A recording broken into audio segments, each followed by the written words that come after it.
at the central government offices in Tamar, where the protests began last weekend. Protesters sang songs and chanted slogans calling on Chief Executive Leung Chun-ying to step down. They also want Beijing to withdraw its decision on political reform.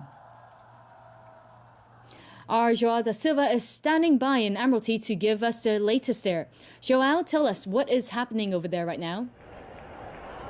Hi, Evelina. I have just returned here to the same location where I was reporting live all night yesterday, and I can only say that the mood has changed radically from tense to festive. While people were angry at the way police handled unarmed protesters with tear gas, pepper spray, batons, now police has practically pulled out. So despite the growing number of protesters, this is looking more like a celebration. The student leader Joshua Wong was just here making a speech, and now people are just chanting and cheering. That's it. That's all from me. Back to you. Thanks, Joao. That was Joao da Silva reporting live from Admiralty. Now let's take a look at what's happening in Causeway Bay. As we can see, many protesters are still gathered at Yiwo Street outside the Sogo department store. I was there earlier, and protesters say there are no plans to leave anytime soon. Now let's take a look at Mong Kok, where some protesters are camped out there as well. People are mostly gathered at the junction of Nathan Road and Argyle Street. And police also have a light presence in the area as well. The occupation at Admiralty, Mong Kok and Causeway Bay grew this afternoon. Although the police sent negotiators to try to get protesters off the roads, they were unsuccessful. Stephanie Cho reports. The number of protesters gathered at Admiralty began to climb this afternoon. For these children, Admiralty became a classroom for civic education. My kids asking me what happened when they watching the TV. They saw the student was run away because of tear gas. Then they say, is it the student being naughty? Being naughty, so the policeman punished them. That's why I bring them here this morning. Yeah, I just let them to see the real situation here. Protesters later filed into Wan Chai for more space. The police sent out negotiators to Admiralty, Causeway Bay and Mong Kok to get protesters off the roads so that normal traffic can resume. Not only were they unsuccessful, protesters blamed the police for pushing them out onto the streets. At the gathering in Mong Kok, this student told us that a little bit of peaceful disruption for the sake of the future of Hong Kong would be worth it. I was actually reading reports about protesters in Hong Kong Island cleaning up tear gas canisters that the police had thrown on them. There's been no looting so far as I've heard. I think you can see like people are just here to show how they feel. One of the Occupy Central organizers advised caution to participants of the movement. Everyone has to be alert, given the experience yesterday.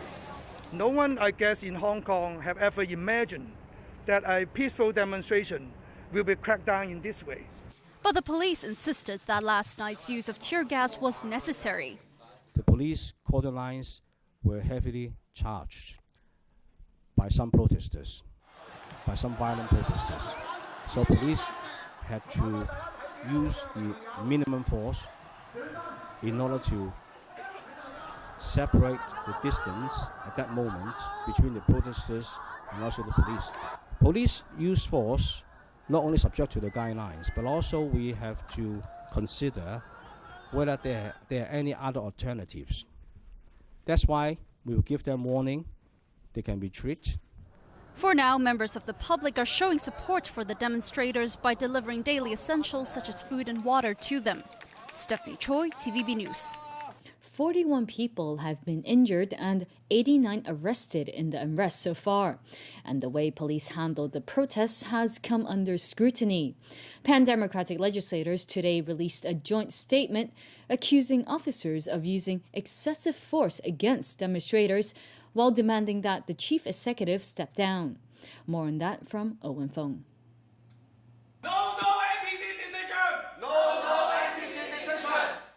27 pan-democratic legislators have signed a joint statement in response to the events yesterday. The people of Hong Kong merely demanded a dialogue, but the chief executive responded by tear gas. We strongly condemn the Hong Kong SAR government, who had used disproportionate force on peaceful demonstrators. Some legislators also praised the protesters. The Hong Kong people, particularly the students, have demonstrated to the whole world how Hong Kong people would fight for democracy, human rights, with dignity, with restraint. The demonstrators, the students, the Occupy Central movement had successfully turned a new page for the civic movement in Hong Kong. The statement demands that Leung Chun-ying steps down as chief executive. It also calls on the National People's Congress Standing Committee to retract the political reform framework issued last month and restart the consultation process from scratch. Later on in the day, the pan-democratic legislators met with LegCo President Chang Yuk-sing to call for a special emergency meeting before the first meeting of a new LegCo session to discuss the police's handling of the protests. They also said they're drafting a motion of impeachment against the chief executive. Meanwhile, Robert Chow, spokesman for the Alliance for Peace and Democracy, has urged the protesters in Mong Kok and Causeway Bay to return those areas to ordinary citizens. He also warns that public opinion could turn against the protesters if they inconvenience the public for too long. Owen Fung, TVB News.